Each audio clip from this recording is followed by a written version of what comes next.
Hello everybody and welcome to Wine Library TV. I am your host, Gary Vaynerchuk, and this, my friends, is the Thunder Show, aka the internet's most passionate wine program. And you know what's funny, Mott? I don't know, it doesn't feel right. Just give me 1 second. Just give me one second. I apologize, Mott. I don't feel right. No, we don't have any. I don't feel right. You know, it's been too long. I noticed somebody yesterday said, more wrestling figures in 2010. I agree. One of the great tag teams of all time, Nikolai Volkov and the Iron Sheik, Russia, #1, Iran, #1, USA, tui. When the Sheik did that, you know the juices got flowing in Madison Square Garden. USA, USA. And today we are not going to talk about USA. We're going to talk about Australia. You know, I think it takes a big man to apologize, Mott.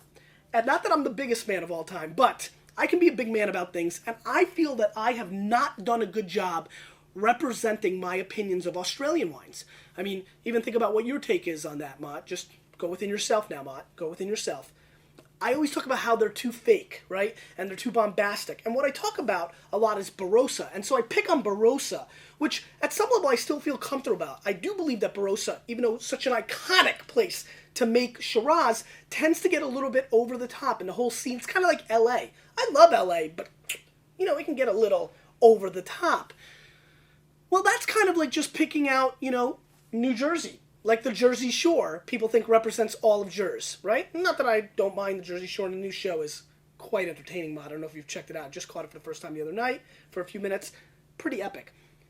There are places like Victoria, like Langhorne Creek, and like one of my favorite places, Coonawarra, which are the three wines I have here today, Clare Valley, and many other places that make exceptionally balanced wines. And I think, as a whole, I've generalized too much. So I want to apologize for the Down Under in general. Anytime I have a wine from a different part of the world, I always say, got, you know, Australia out, Barossa out. It's a bad habit. I want to stop doing it. Not that I'm going to go and love these three wines. We're going to see in a minute, and they may be over the top too. But that being said, it's been... out of all the things, and I always say trust your own palate, and I mean it. Forget about my palate, forget about my statements, trust yours. So I'm never worried about it overall, because I don't feel like I'm impacting enough people's perceptions. But if I've impacted anybody's, I want you to know very carefully that I don't think Australia is all over the top, fake juicy juice things. And today what I want to do is look at highly rated Australian wines. 90 points Josh Reynolds, 90 points Josh Reynolds, 90 points Wine Spectator, 15 U.S. bones, 13 U.S. bones, 13 U.S. bones, Pinot, Cab, Shiraz, great values, great press. Not that that means anything, but we'll see. And most of all, from places that are doing a really nice job staying pretty grounded and not too over the top. So I'm massively excited about it, Mott. I hope you are as well. For a bunch of you that caught the Cinderella wine offer last night and caught me on Ustream, I will be doing a lot more of that in 2010. And the biggest thing that I want to do in 2010, Christopher, and you can see I'm serious when I say that, is I'm going to try at least once or twice a week, definitely at least once a week, definitely at worst once every 2 weeks, to really get into the comments. So start looking for me. I'm doing a new thing. I did a little bit of it last night. I'm going to do a lot more of it going forward. I'm going to do a ton of it tomorrow because I know I have time. I've allocated to jump in the comments. I will use the Twitter terminology with the @sign. I want to, you know, I'm missing, the emails are coming heavily, but Wine Library TV, you know, sometimes you just got to go to your roots and interact. I'm going to start interacting to your comments. So please, when you leave a comment, come back a couple hours later. Maybe you'll see, and I'd like to see more people do it. I want to get the conversation flowing in the comments. So look for more, you know, so if NY Pete says something, Mott, I might just say @NY Pete, shut up. We don't know where SS Chris is. All right, here we go. Innocent Bystander, 2008 Pinot Noir from Victoria, 15 U.S. bones, 90 points Josh Reynolds. Speaking of NYP, he must be going pumped about the Devils. I mean, the Devils are, this is like the best team they've had, Mott. Nope. Yeah.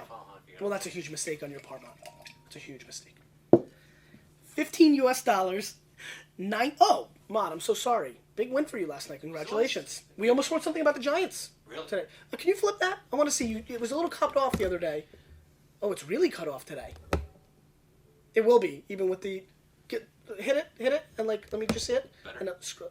Yeah, Mott, you're the man. Well, it's a little worse because you can't see me as well, right? I mean, you know, you got to zoom in and this is the magic. Right? I'm like so ridiculous. You can't do both, Mott. I mean, listen, this is the magic, so I don't know. Anyway, sorry.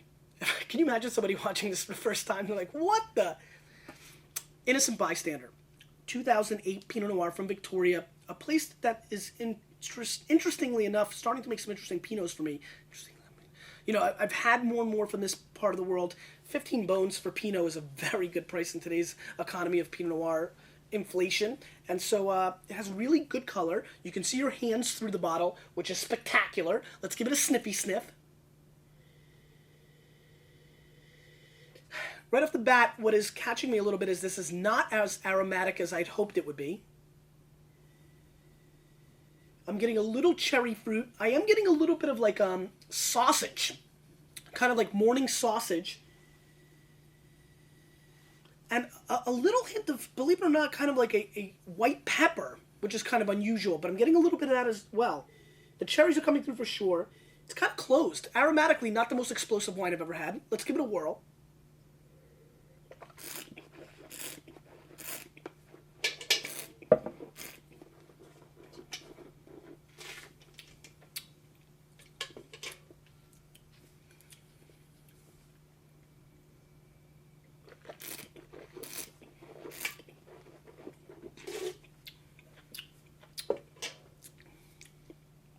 And we have a good start to the show, Mott. I'm really excited. A little alcoholic, just a hair.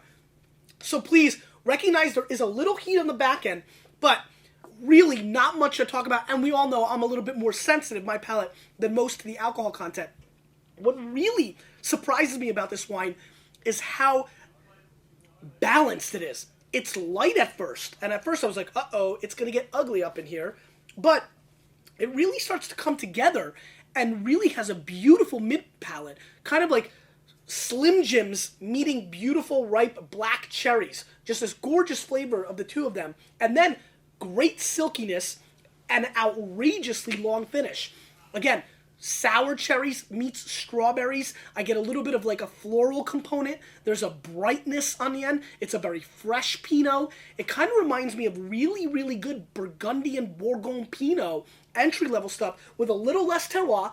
That's not fair. With a little less barnyard earthiness. This is not earthy in its Pinot Noir attack, but to me, this is what I loved about Santa Barbara Pinot Noir before the Sideways explosion. When Sideways hit, they got even more explosive. This really straddles the line. I really like it. I understand. I really like Josh Reynolds as a reviewer. If you don't know him, he does a lot of writing for Stephen Tanzer's International Wine Cellar. Really good critic. I've found myself to be really in line with him. And once again, I agree with him. This gets very close to a 90-point wine. I'm going to go 89 points. That alcohol in the end kind of threw me off. But I'm going to go 89 plus points. I'm going to go 90 points on this wine. I'm just being a jerk for no reason. I don't even know why. Jets lost 10-7, Mott.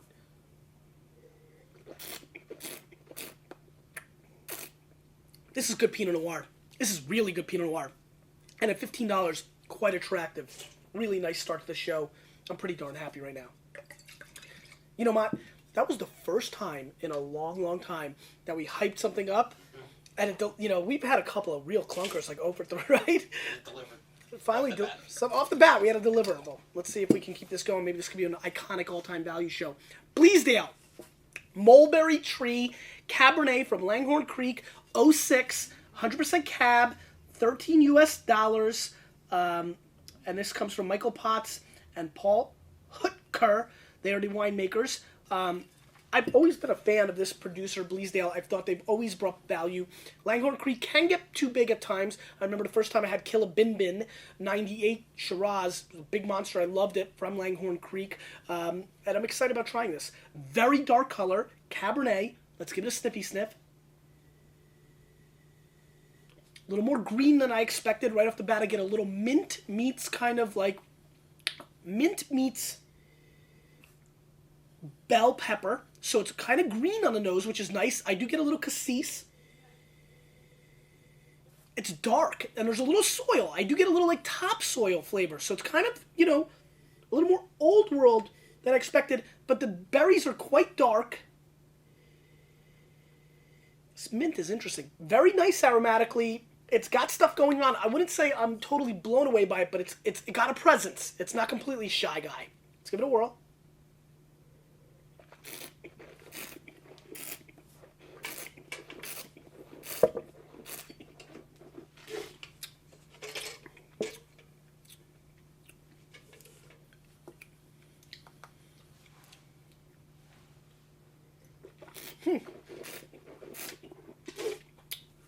It's got a spiciness. You know what's funny? This kind of reminds me of an imaginary scenario where you take radishes, cut them in half, and then take purple grape Jolly Ranchers, put them in the microwave, beep, beep, beep, beep, 2 minutes, 4 minutes, let it come out, melted, pour them on top of the Jolly Ranchers, wait, let it freeze over, and then, not freeze over, but just kind of settle, and then you bite that, taste that. This is like radishes meets purple Jolly Ranchers. I get this purple candy, maybe even Nerds candy, if you've ever had that. It's kind of just like sugar for days.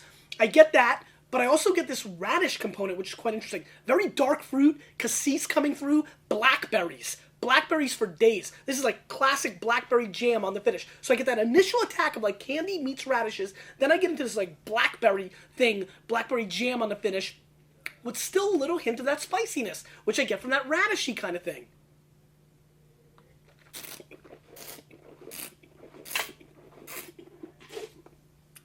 Not bad.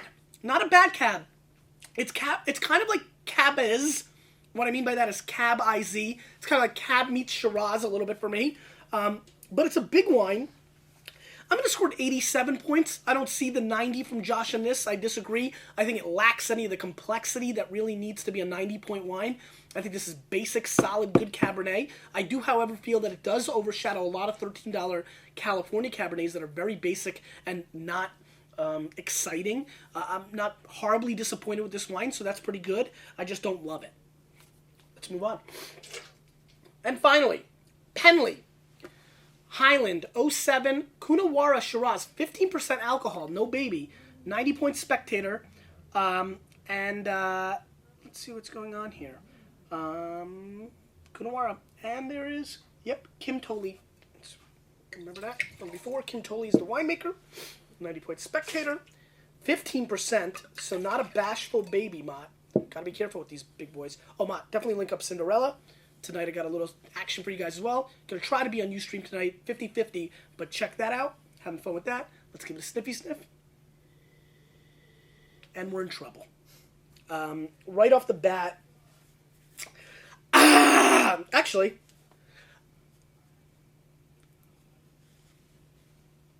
the Oak Monster makes an obnoxious appearance on the nose, and he's carrying a huge hose filled with milk and spraying it in your face. Very dairy-esque on the nose. Very, very milky and oaky, and I'm disgusted, and it's gooby, and I feel like I need a steam to, like, get out the, you know, like, Mott, you need a steam to, like, get the crap out of your pores. I feel like I'm about to break out in a bunch of zits. I don't know, it's just, like, so, like, creamy and too oaky.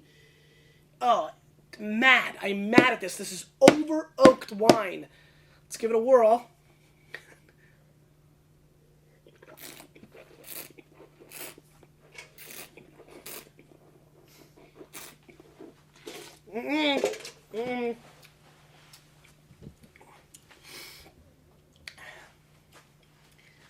No! Wow. This is what... Coonawarra is such an interesting place. Let me just... I want to see what they say here. Penley is situated in the traditional heart of Coonawarra. Nothing too... I'm not a fan of this wine. This is not the style of Shiraz I like. This is way too over-extracted, heavily oaked. Just an enormous amount of... I will be taking out splinters out of my mouth for the next 6... I mean, I truly feel like I took this... I don't even know what this is doing here. I'm talking about a messy office, Mott. I don't know what this is. I feel like I took this 2x4.